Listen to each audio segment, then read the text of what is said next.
महाराष्ट्रातील ग्रामीण भागातील हजारो मजदूर आपले जीवन जगण्यासाठी वीट भट्टीवर कष्ट करतात, पण त्यांचा संघर्ष फक्त श्रमाचा नाही तर अन्याय, शोषण आणि दैनंदिन समस्याचा आहे. मजुरांना ठराविक वेतन मिळावं म्हणून मजुरी अधिनियम, शाळा सोडून लहान मुलांना काम करण्यास भाग पाडू नये म्हणून बालमजुरी प्रतिबंधक कायदा, मजुरांना आरोग्य आणि शिक्षणासाठी मदत मिळावं म्हणून कामगार कल्याण मंडळ योजना असे अनेक महत्त्वाचे कायदे आपल्या भारतात कामगारांसाठी बनले आहे. पण दुर्दैवाने प्रत्यक्षात हे कायदे जमिनीवर आणणे अजूनही एक मोठं आव्हान आहे. इधर वीट भट्टी पे कितने दिन से आया? यहाँ अभी दो महीने हो रहे हैं। कितना लोग आया? यहाँ हमारा 4 सदस्य है। हाँ। और परिवार। तो इधर क्यों आता है वीट भट्टी पे? इधर अपने को काम धंधा पूर्ता करके ना, अच्छा। उधर अपना बाड़ी में गया, खेत में पूर्ता नहीं, फसल बराबर होता नहीं। और गांव में काम खुला है क्या? नहीं, कुछ भी नहीं। रोजगार हमी योजना करके कुछ भी नहीं, रोजगार हमी योजना कुछ भी नहीं। गांव में रोजगार हमी योजना का काम नहीं है? नहीं। आपको मालूम है योजना क्या है करके? हाँ। 100 दिन काम मिलता, 365 दिन काम मिलता। हाँ बराबर मालूम है ना, काम किया हुआ है ना। रोजगार हमी योजना में पाटबांद्रा में किया। हाँ, उधर धारण जो घाट लड़के है उधर भी पिचिंग काम किया मैंने।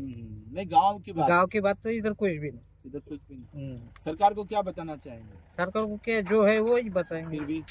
फिर भी बोलो, हमारा संदेश क्या पहुँचा है? हमारे संदेश क्या है, हाथ मजूर चालू है। कोई आदिवासी विकास विभाग करके एक विभाग है, तो उसमें से कोई योजना मिलती है? कुछ भी नहीं। अच्छा, कभी अर्जी किया? अर्जी किए नहीं, उसका पता ही नहीं मालूम, तो कैसे करेंगे? वही तो मालूम नहीं ना अपने को, जो सामने जो बोलने वाला नहीं, चलने वाला, तो अपन कहाँ जाएंगा? का सपोर्ट है? ही परिस्थिती सुधारण्यासाठी काही उपाय करता येऊ शकतात. सरकारी योजनांची प्रभावी अंमलबजावणी करणे, मजुरांना संघटित करून त्यांच्या हक्कासाठी लढा देणे, मुलांच्या शिक्षणावर भर देणे, वीट भट्टी मालकांना जबाबदारी घेण्यास भाग पाडणे, स्थानीय प्रशासन आणि स्वयंसेवी संस्थांनी पुढाकार घेणे. जर आपण सर्वजण एकत्र आलो तर या कामगारांचे जीवन सुधारता येईल. वीट भट्टी कामगार प्रामुख्याने स्थलांतरित मजूर असतात, जे आपल्या कुटुंबासह येथे येऊन 6-7 महिने काम करतात.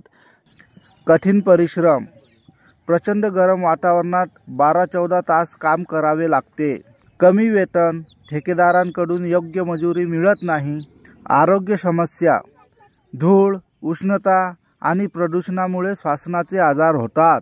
बालमजुरी, मुलांना शिक्षणाऐवजी कामाला झुकले जाते. सामाजिक सुरक्षा नसणे, कोणतीही सरकारी योजना, आरोग्य सेवा आणि विमा यांचा लाभ मिळत नाही.